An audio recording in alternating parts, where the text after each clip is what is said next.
Hey guys, welcome back to another video. I'm here with Max Reisinger, and I'm gonna be interviewing him for the channel. So, thanks for coming on. Glad to be here. Thank you so much. So, tell us about yourself. All right, so I am 17 years old. I am a student in high school. I run a YouTube channel where I documented my experiences living in France for a couple of months, where I went to a public school there. And I came back and I started a clothing company. So I'm sort of full-time student, YouTuber, and business owner. Great. So how old were you when you started YouTube? I started YouTube um, in the beginning of 2019, so I think I was still 15, but I was going to be turning 16 maybe just a few months later. So yeah, 15. I started when I was actually when I was 6 YouTube. Oh my gosh, wow. I've You been got a doing head it for like start. Wow, 5 years nice. now. I'm not sure how long. Um, That's awesome. Do you think equipment is needed for YouTube? For example, like a DSLR camera, like a lot of stuff. Do you think that's needed? That's a good question. In the beginning, I definitely thought that it was really important. And I think to a certain degree, quality matters. Um, But I think nowadays, like the quality of a cell phone is pretty like it's good enough to a point where you almost can't distinguish it from a DSLR. So I think we've gotten to a point of technology to where it doesn't quite matter. But obviously, like having a drone would really make your videos better or better quality. But I think right now it's pretty equal. So I would say it's not necessary, but it would help. Yeah, I agree. What editing software do you use?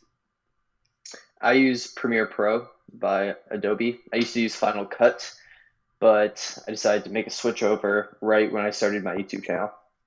I use Premiere Pro too for Nice, videos. nice.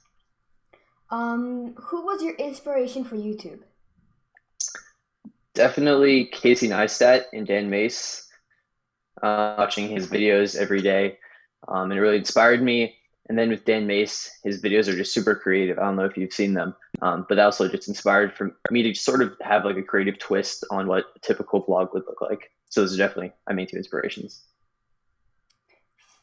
What's your favorite thing about YouTube?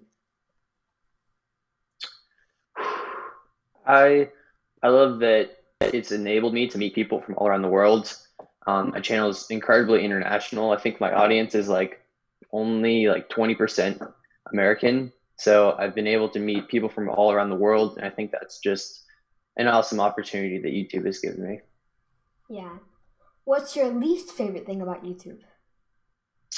I have to say, worrying about the algorithm, um, because I think it goes up and down, and there's certain points where I'm like, oh, that was an amazing video, but it didn't get any views, and it kind of gets in your head after a while. So I think the more views and money you make from it, it kind of messes up your the genuine aspect of why you started it in the beginning.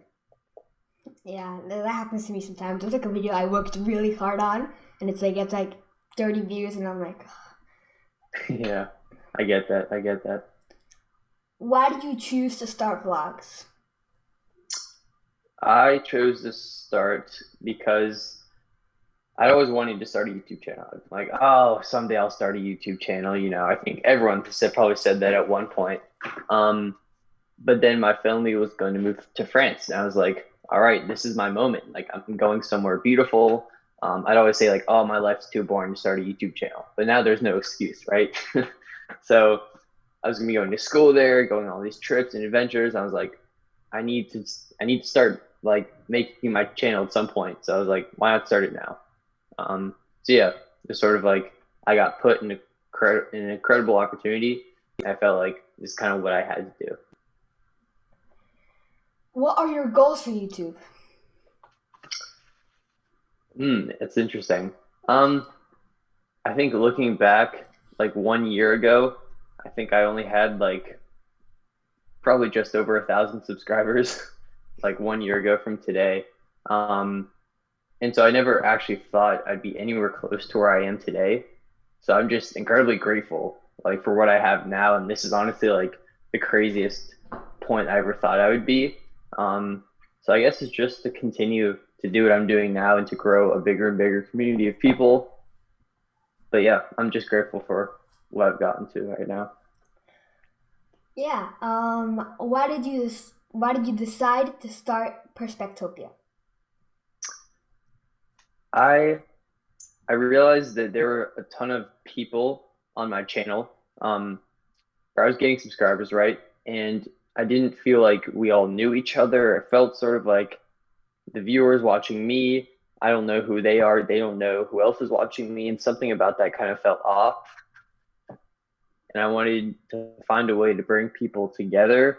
So that was sort of the envision behind Perspectopia, is to build a community of people with an optimistic mindset on things. And then once we had a community of people, I thought, why not build a clothing line to where people can express those beliefs and ideals and be together in another sort of way. So that's why I started it. Who inspired you to start Perspectopia? I'd have to say my audience did. I think like everyone who watches my videos inspired me. So I think they just really motivated me to like sort of express my beliefs and all of that. And yeah, I think that my audience. What's your favorite YouTube video you have made?